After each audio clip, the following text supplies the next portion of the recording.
जय सीताराम। गुरु कृपा ज्योतिष कार्यालय में आप सभी का हार्दिक स्वागत है। आज जो कि आप देख करके पढ़ करके समझ गए होंगे कि विषय क्या है। तो विषय ये कुछ लोगों के कहने पर हमने बनाया है कि रामानंदी ब्राह्मण है या नहीं है। तो अभी हम आपको प्रूफ के साथ बताएंगे कि रामानंदी ब्राह्मण है या नहीं है। तो चलिए देखते हैं। तो ये बुक का नाम है सनातन धर्म के पुनः उत्थान में जगत गुरु बालानंदाचार्य जी का महत्वपूर्ण योगदान। बुक के लेखक है श्री श्री 1008 काठिया बाबा, प्रयागराज, उत्तर प्रदेश। चित्र आप जो देख रहे हो वही स्वयं श्री श्री बालानंद आचार्य जी है। ये उन्हीं का चित्र है जिस प्रकार से प्राप्त हुआ है तो बताया। अब ये बहुत बड़ी पुस्तक है, 86 पेजों की, लेकिन जहाँ इसमें उल्लेख है रामानंदियों के बारे में वहाँ से हम आपको बताएंगे। तो बने रहिए, देखिए। रामानंदी एक ऐसा संप्रदाय है जिसमें सभी जाति के लोग दीक्षा प्राप्त करके अपना उद्धार कर सकते हैं।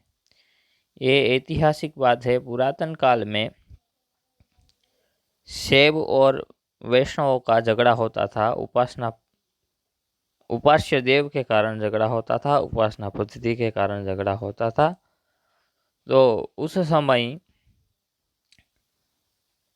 पहले तो सनातन धर्म में रामानंदाचार्य का बहुत सारा योगदान रहा है। उस समय मुगल काल था और उस मुगल काल में सनातन हिंदू धर्म परिवर्तन जो हो रहा था उसको बचाया है और उस पर अंकुश लगाया था रामानंदाचार्य जी ने।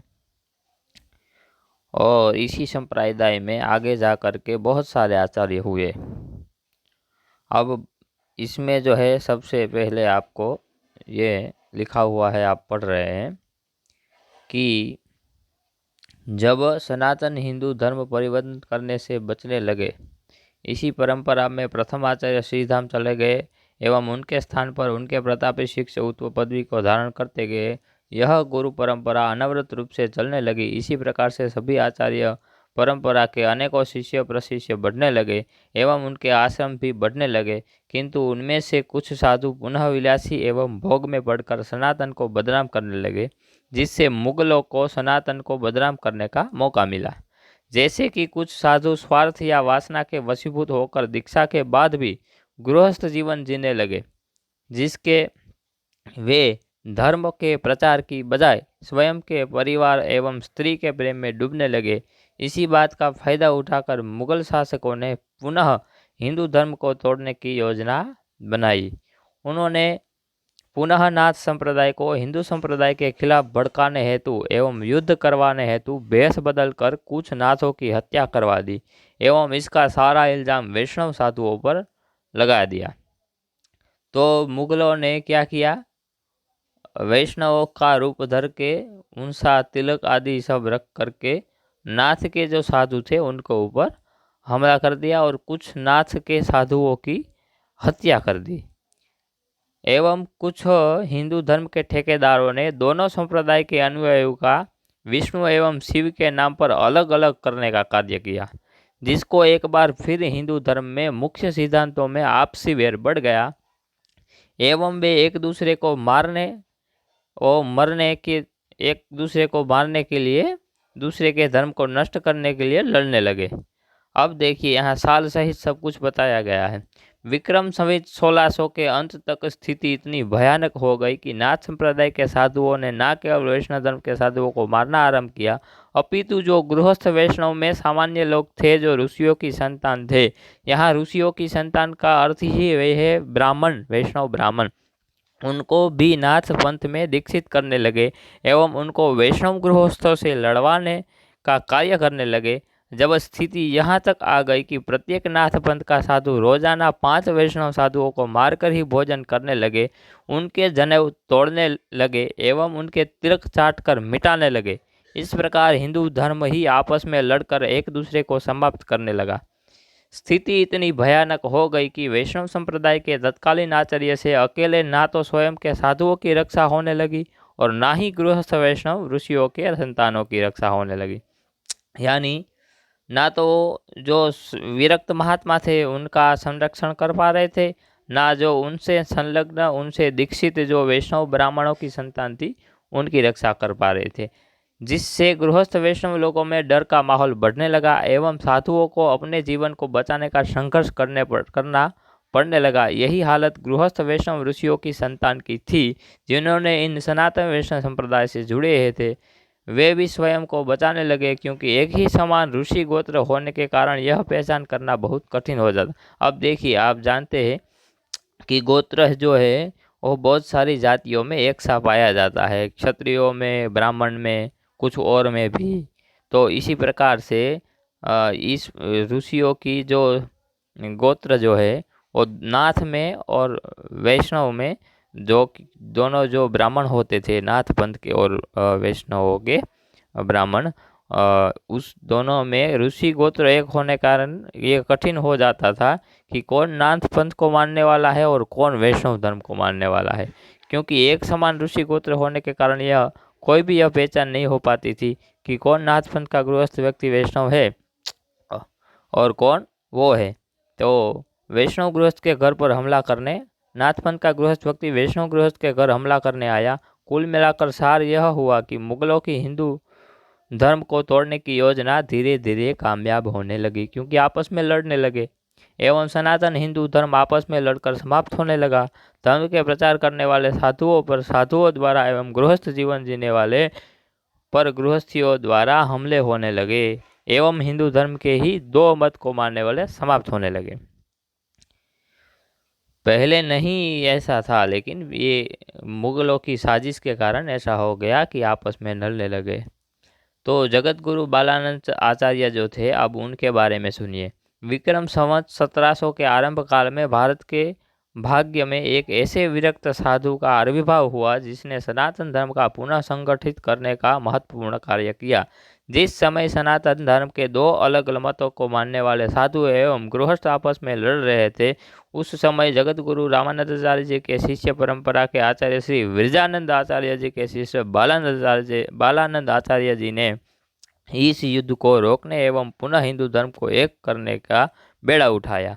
बालानंद आचार्य जी ने न केवल शास्त्रों अपितु शस्त्र विद्या में भी पारंगत थे, दोनों उनको आता था, शास्त्र और शस्त्र चलाना भी। उन्होंने हिंदू धर्म को एक करने हेतु सभी सनातन धर्म के आचार्यों का आह्वान किया, एक मीटिंग बुलाई। इस हेतु विक्रम संवत 1729 को वृंदावन के रमण रेती नामक स्थान पर हिंदू धर्म के प्रत्येक संप्रदाय आचार्यों एवं उनके शिष्यों को बुलाया गया। ये 1729 की बात है। तय तिथि के लगभग सभी संप्रदाय के तत्कालीन संप्रदाय आचार्य एवं उनके मुख्य शिष्य, जिनके बड़े बड़े आश्रम स्थापित हो चुके थे, वे सभी आ गए। इस सभा में श्री बालानंद आचार्य जी ने सभी संप्रदाय के साधुओं को आपस में नहीं लड़ने का निवेदन किया, जिससे केवल नाथ पंथ को छोड़कर सभी ने स्वीकार कर लिया। क्योंकि पहले क्या था, संप्रदाय बहुत सारे हुआ करते थे, जैसे रामानुज संप्रदाय हो गया, रामानंद संप्रदाय हो गया, निम्बार्क संप्रदाय हो गया और नाथ पंथ का संप्रदाय हो गया, कुछ और शैव शाक्त आदि संप्रदाय हो गए। तो ये सब थे वहाँ। तो उस समय ये लोग चले गए नाथ पंथ वाले छोड़कर कि हमें स्वीकार नहीं है। तो इस सभा से सभी नाथ पंथ के अनुयायी यह कहकर निकल गए कि इस युद्ध का आरंभ वैष्णवों ने किया था, जो कि वैष्णवों ने नहीं किया था, वैष्णव के रूप में मुगलों ने किया था। अतः हम वैष्णवों के साथ नहीं आना चाहते, बाकी के सभी शंकराचार्य एवं अन्य हिंदू धर्म के संप्रदाय एवं पथों में आपसी एकता हेतु संधि हो गई। इसके बाद श्री बालानंद आचार्य जी ने धर्म के प्रचारकों की शुद्धि हेतु प्रस्ताव रखा कि जो भी साधु भ्रष्ट हो चुके हैं उनको संप्रदाय से बाहर करना चाहिए एवं जो गृहस्थ हो चुके हैं उनको आरूढ़ पतित होने के कारण उनसे विरक्त वैरागी साधु की पदवी हटाने का प्रस्ताव दिया। तो जो इस प्रकार से अपने साधु मार्ग को छोड़कर भागे और अपने मार्ग से च्युत हुए उनको आरित पतित पतित कहा जाता है। इसका वर्णन महाभारत में भी है कि ऐसे लोगों को कहीं भी स्थान नहीं है सनातन धर्म में, तो उनको हटा दिया गया। इस प्रस्ताव के कारण बहुत सारे वैष्णव आचार्य एवं उनके शिष्य उस सभा को छोड़कर चले गए। फिर अंत में हिंदू धर्म में वैष्णव मत के प्रचार हेतु एक संगठन बनाने का प्रस्ताव रखा जिसमें केवल विशुद्ध विरक्त वैरागी ही रहेंगे, बाकी भ्रष्ट एवं आरूढ़ पतित साधुओं को उस संगठन में नहीं रखने का प्रस्ताव रखा गया।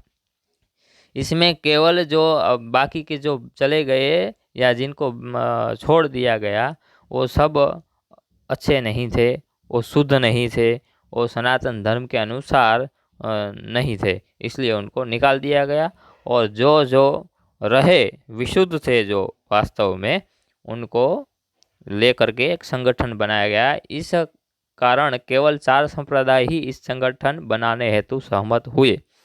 अब इसमें एक संगठन बनाने के लिए 4 संप्रदाय के आचार्य जो थे वो सहमत हुए कि हम क्योंकि वैष्णव संप्रदाय है, 4 संप्रदाय वैसे अलग अलग है, उनकी उपासना पद्धति, उनके दर्शन में भेद है, उनके तिलक में भी भेद है, लेकिन चारों के चारों वैष्णव होने के नाते 4 संप्रदाय के आचार्य एकजुट हो गए कि हमें एक होना ही पड़ेगा, तभी हम सनातन धर्म की, हमारी और गृहस्थों की रक्षा कर पाएंगे। तो इसीलिए रामानंदी संप्रदाय के 36 शिष्य थे, निम्बराचार्य संप्रदाय के 12 शिष्य, विष्णु स्वामी संप्रदाय के 2 शिष्य और माधवाचार्य के संप्रदाय के 2 शिष्य। देखिए इसके और भी कई सारे शिष्य थे लेकिन वो चले गए थे, जो रुके थे ये उन्हीं के नाम है और उन्हीं को लेकर के संगठन बनाए गए थे। तो रामानंदी संप्रदाय के 36 इसमें मिले, निम्बरा संप्रदाय के 12 मिले, विष्णु संप्रदाय के 2 मिले विष्णु स्वामी के, और माधवाचार्य के 2 मिले। तो इस प्रकार से ये जो 52 द्वारा कहा जाता है वो हुआ। उपरोक्त संप्रदाय वैसे उपरोक्त संप्रदाय में अनेक शिष्य थे किंतु उन विचार से संगठन के विचारों से नहीं मिलने के कारण दूसरे शिष्य इस संप्रदाय में सम्मिलित नहीं हुए, जो कि मैंने आपको बता दिया। इस प्रकार विक्रम संवत 1729 फागण वध 12 मंगलवार को इस संगठन का निर्माण हुआ। 17 विक्रम संवत 1729 वध फागण द्वादशी तिथि मंगलवार, इस दिन इस संगठन का निर्माण हुआ जिसको चतुर्थ संप्रदाय 52 द्वारा का नाम दिया गया। इस संगठन में कुल 52 शर्तें रखी गई एवं प्रत्येक संप्रदाय के आचार्य को स्वयं एवं गृहस्थ वैष्णव ऋषियों की संतान की रक्षा की जिम्मेदारी दी गई, जैसे कि जो आंगिरस ऋषि की संतान है उनको दीक्षा देना एवं वैष्णव धर्म भक्ति देना, साथ ही उनकी नाथ पद से रक्षा करने की जिम्मेदारी अग्रदेवाचार्य जी को दी गई। इसी प्रकार अन्य आचार्यों को भी ऐसी ही जिम्मेदारी दी गई जिससे वो इस ऋषि गोत्र को बचा सके और उन ब्राह्मणों को संरक्षण में ले सके। एवं गृहस्थ वैष्णव की पहचान हेतु ऋषि गोत्र के साथ साथ द्वारा गोत्र के भी प्रयोग करने का निर्देश दिया गया। अब देखिए हमने आगे पढ़ा कि क्या होता था, नाथ पंथ के गृहस्थ जो और वैष्णव पंथ के जो गृहस्थ ब्राह्मणों की संतान थी एक ही गोत्र होने के कारण नहीं पहचानी जाती थी, तो उसमें द्वारा गोत्र साथ में लगा देने से पहचान कर पाना सरल हो गया, इसलिए ये प्रथा चली, जिससे नाथ पंथ की गृहस्थी जो वैष्णव धर्म के गृहस्थियों की जैसी ही ऋषि गोत्र वाले होते थे उनमें भेद किया जा सके। उसी दिन से वैष्णव चतुर्थ संप्रदाय में ऋषि गोत्र के साथ साथ द्वारा गोत्र का भी प्रयोग होने लगा, जो आज भी होता है। तो अब मुझे नहीं लगता है कि कुछ बाकी रहा है इसमें, और इसमें बहुत सारा इतिहास है, लेकिन अभी मेरा खाली आपको बताने का मुख्य उद्देश्य यही था कि रामानंद जी ब्राह्मण है या नहीं है, जो इस पुस्तक से प्रमाणित हो चुका है कि रामानंद जी ब्राह्मण ही है, लेकिन उनका जो सरनेम है, टाइटल है, वो दूसरे ब्राह्मणों से अलग होने का कारण क्या है? तो उसका कारण ये है कि जिस समय नाथ और वैष्णवों का झगड़ा होता था मुगलों के कारण, मुगलों की साजिश के कारण, तो वैष्णव ब्राह्मणों को बचाने के लिए उनको जिस जिस जो ऋषि की संतान थी और जिस ऋषि गोत्र के साथ में उनका जो है संबंध था, उस द्वारा आचार्य का गोत्र लगा करके द्वारा आचार्य का नाम लगा करके उससे संबंधित एक टाइटल दिया गया, जिससे पहचान हो सके कि यह वह वैष्णव ब्राह्मण है जो 52 द्वारा संगठन के साथ थे और गृहस्थ में अपना वैष्णव धर्म का प्रचार करते थे और धर्म की रक्षा करते थे। तो इस प्रकार से इससे साबित होता है, ऐतिहासिक पूरा इसमें दिखाया गया है साल के साथ में कब क्या हुआ। तो इसीलिए वैष्णव जो रामानंदी है वो ब्राह्मण ही है, और ये पुस्तक इसको सिद्ध करती है। अस्तु, जय श्री राम।